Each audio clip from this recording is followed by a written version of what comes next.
He's like, hey.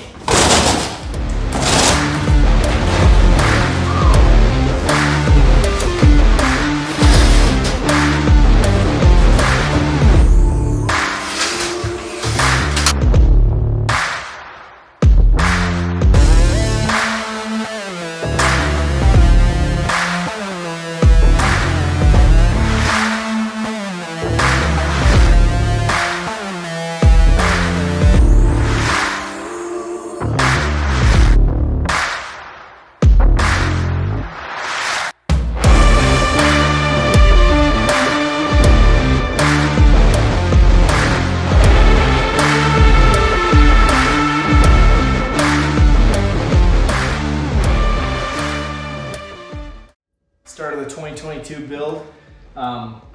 This fine bike's getting picked to be my backcountry bike.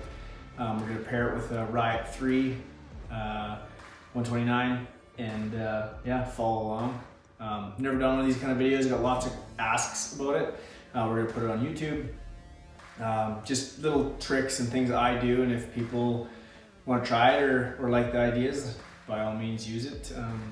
Like I say, it's just the way I've always done it and set my bikes up, and they characteristic my style of riding, and yeah, so follow along. 2022 YZ450, we're gonna put a new timber set on it and get it started.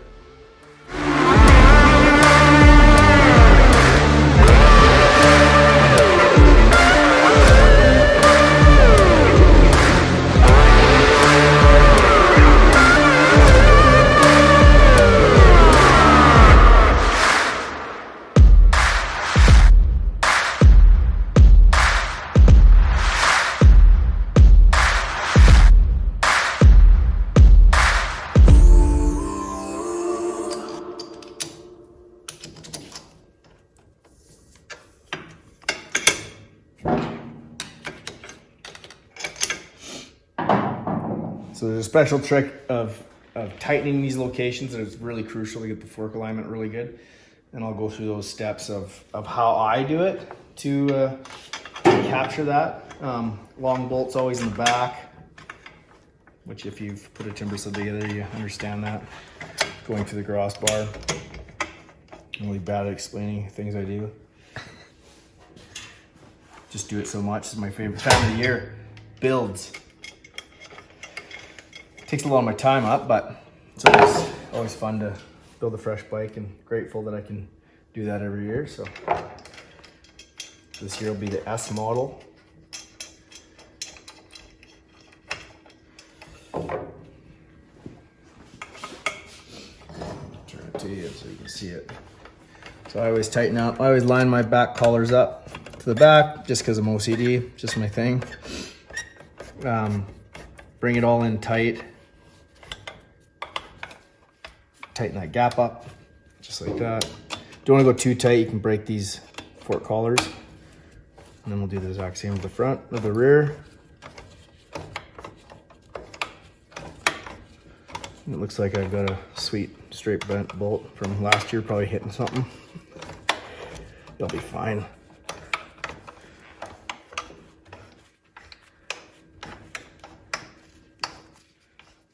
Same thing. Bring it in so it meets up. Not too tight, but tight enough. Good enough. So now the back's all tight, no gaps between the clamp spindles and the cross shafts. And that helps with any kind of fork deflection. If you ever hit something, I've seen lots of times where guys will tighten the front first, and then they'll have slight air gaps, and the main thing is to have this structure completely tight first. Just like setting your axle length on your forks on your dirt bike. Lots of guys do it improperly. This is just the one way to help prevent any kind of components coming loose during riding.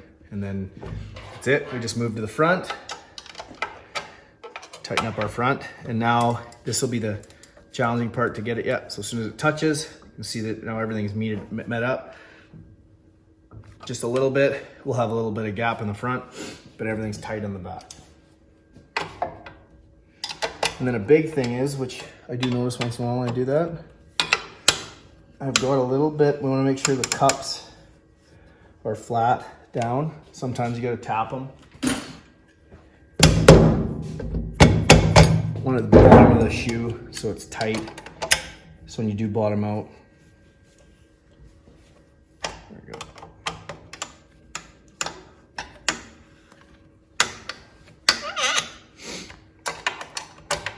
I've seen lots of guys do that too. The clamps get in a little crooked, especially on these past times we've had the drillable spindles where we get them, we drill our own spot so they fit every kit uniquely. Now they come pre-slotted so they fit every model, bike brand and whatnot. So you just have to make sure you seat everything accordingly, making sure those surfaces are nice and tight. Most guys know how to do this, but if we are any new guys coming into the sport, it's just good things to practice to make sure everything's tight. I'll tell you that from our old spindles when we first used these to what we have now is, you know, knock on wood, I still don't go without bending a set of forks every year. And before I was kinking a set, and now the last 3-4 years haven't had any problems. So it's been pretty cool to see no difference on that. So last thing to do on the front end is the trio, but we won't bother with that. It's fairly straightforward. Back collar, everything goes on. We'll move on to the back of the kit, swing arm and everything off, and get the back end of the kit on. I've already got my cross shaft in for my wheel kit. We'll put that on, tie the front end in, and put my scissor jack underneath so we can get the back end off and go from there.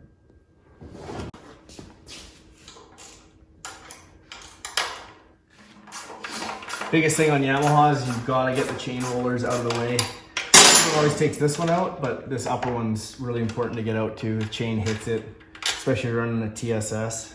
So just little things I learned by bending one, jumping something big and then not realizing that I forgot to take it off.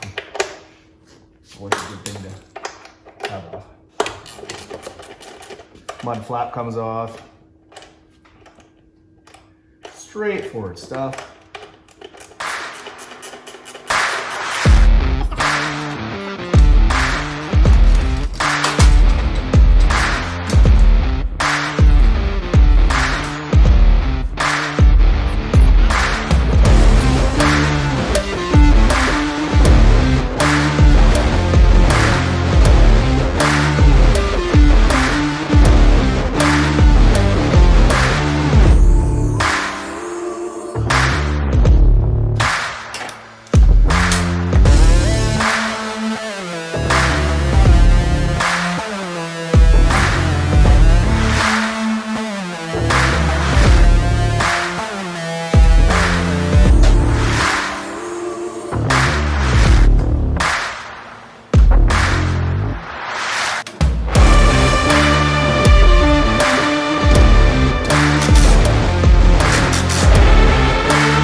Take the chain guard off because no one likes stock stuff and keeps the snow out, lets the bike breathe a little bit better.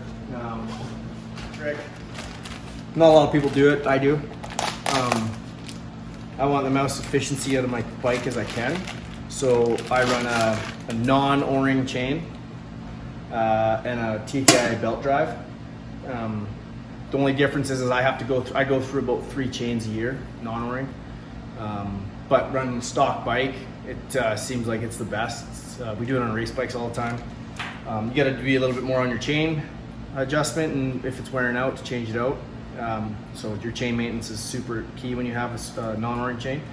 But the benefits are really big. Motorbikes on dyno, you lose a horsepower from an O-ring chain to a non-O-ring chain. So 1 horse, me being light and having an efficient belt drive, you know, I might be able to get back a little bit of a pull on a hill. So that's what I run. Most people run O-ring chains. They're definitely a lot more reliable for the backcountry stuff. You definitely don't want to get stranded in the backcountry, so lots of guys will run O-rings. I've still had O-ring chain fails, so it's still definitely a common occurrence. But I guess we can actually do a tech tip on chain adjustment.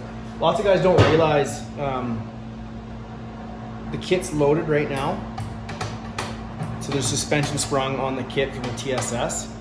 I've got adamant amounts of chain tension, but if I actually unsprung the kit will flex enough and pull it down. So say when you're jumping, creek crossings and whatnot, get to the track comes off and I've got less free play. So always make sure there's just a little wiggle in there. If it's zinging tight, when you unload or uncouple the suspension, crossing something, jumping something, you're gonna free sprung the chain and actually even put more load and stretch on it. So counter shaft seals and whatnot. So always try to have, and end of the day, I run my chain a little looser than most. Same thing, efficiency. A tight chain pulls down the kit, but then too loose of a chain will too. So there's that fine line of, I'm the kind of guy, I'll actually go up the mountains, and if my chain, it will break in when it's new wheel, but even halfway through the ride on like a chain that has like 5-6 rides on it, I'll also readjust it in the backcountry. You'll always see me on my toolkit out and just trying to make those fine adjustments, just trying to make the kit as efficient as possible at all times. We spend a lot of money on these things and they work amazing. So as me as a mechanic side of it, I'm trying to make sure the kit's able to perform like it's supposed to by not having the chain being too tight and dragging the kit down or whatever. So I'm always just trying to make sure it's taking as much load and load off the motor as well. So proper chain tension, which we'll do that next, but just to show you. And then now I've got adequate now because the suspension's loaded. And as the suspension gets squished, the chain will get even looser too. So you don't want to have it too loose because it will cause problems.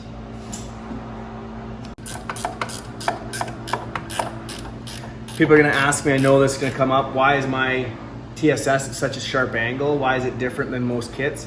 I actually have the race kit front heim in with a different relocator.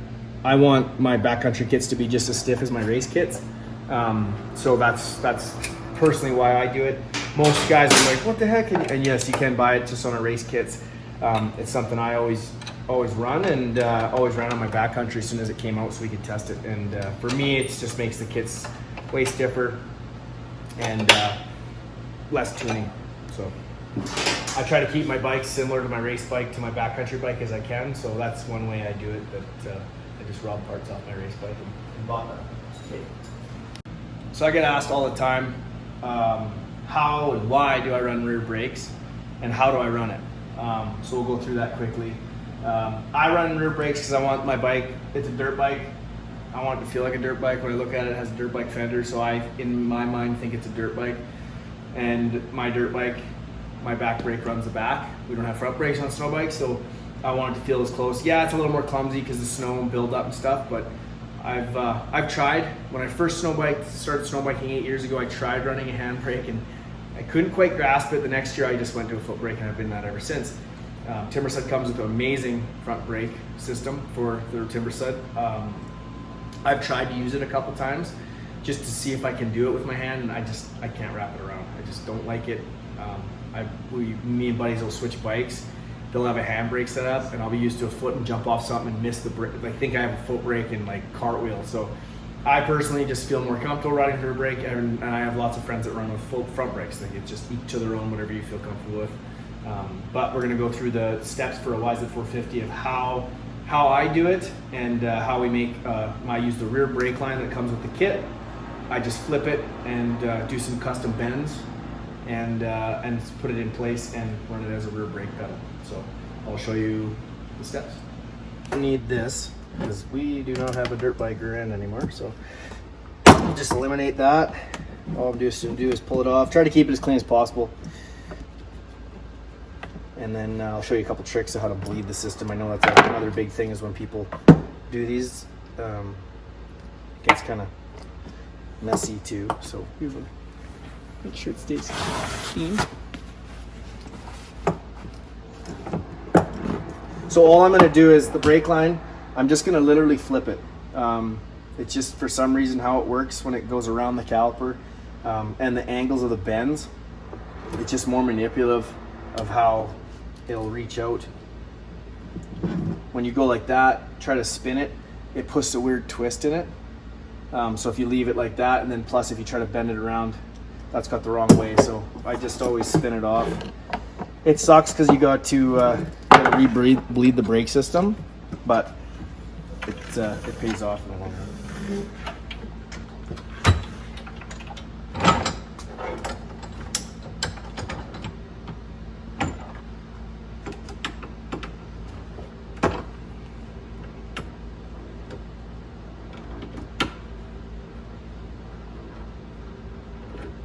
Now all the oil drips out.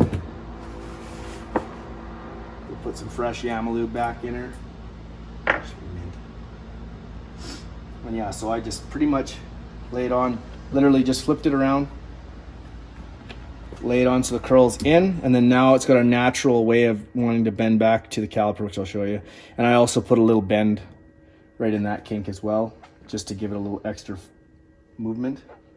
But that's it. The hardest part about this setup is just literally reblading the brake. If you've got a vacuum, that works the best, most accurate and efficient.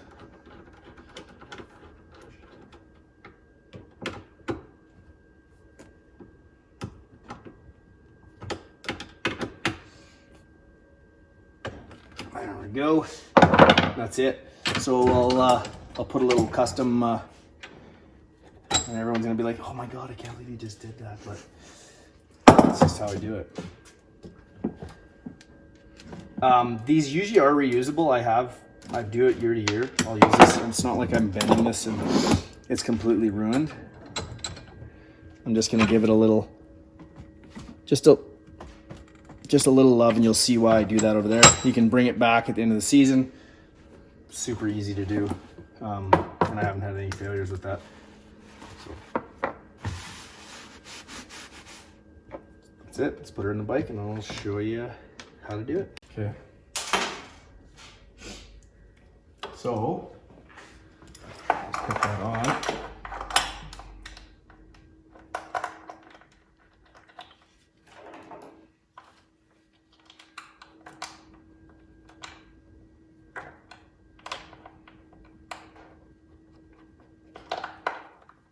So now you can see it as easy as a better boom. I can get it into the actual factory housing and run it right back into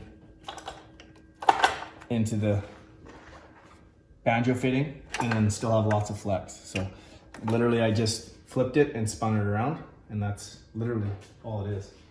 Super easy to do. Literally doesn't cost you a dime to do it, other than just a little bit of time out of your person to make the flip. Lots of guys will use a bunch of like the stock stuff from the Timberstud ones, which you totally can do. You just got to wind it up back here, 4 or 3 windings of it, because it's too long, because it'll go all the way to the bars. And you can also do that as well if you don't want to use your rear brake liner if it's broken.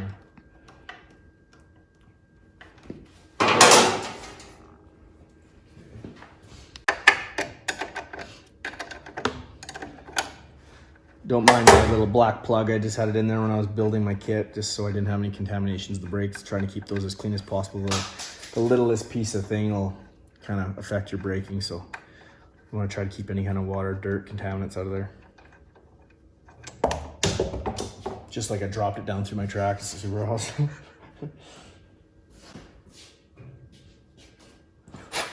Quick little blow off. And then now you'll see, and even too, I probably could have went, and I might still go a little bit more. I can bend it in the housing, but you'll see why I do that. So you're running like a bag, it comes into contact with it. You can get a little bit further, and I'll custom bend it a little bit more, and then you can say, you can bend these things a couple times, you know, any more than 3, then they're probably gonna crack and break eventually, but at least you can get away with.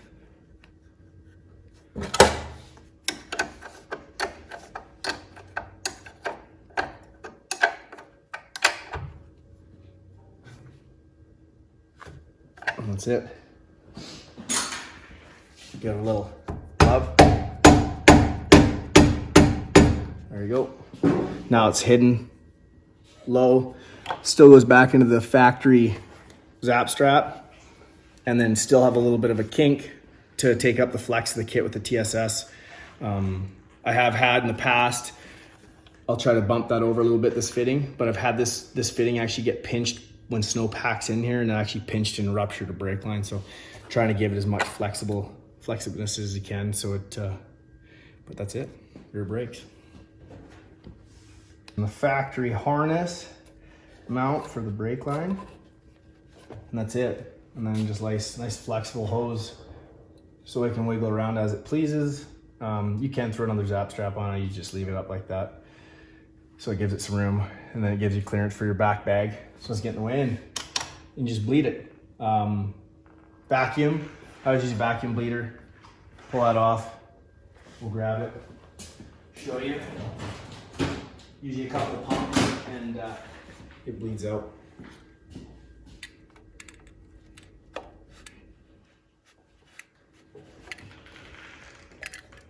And that's it.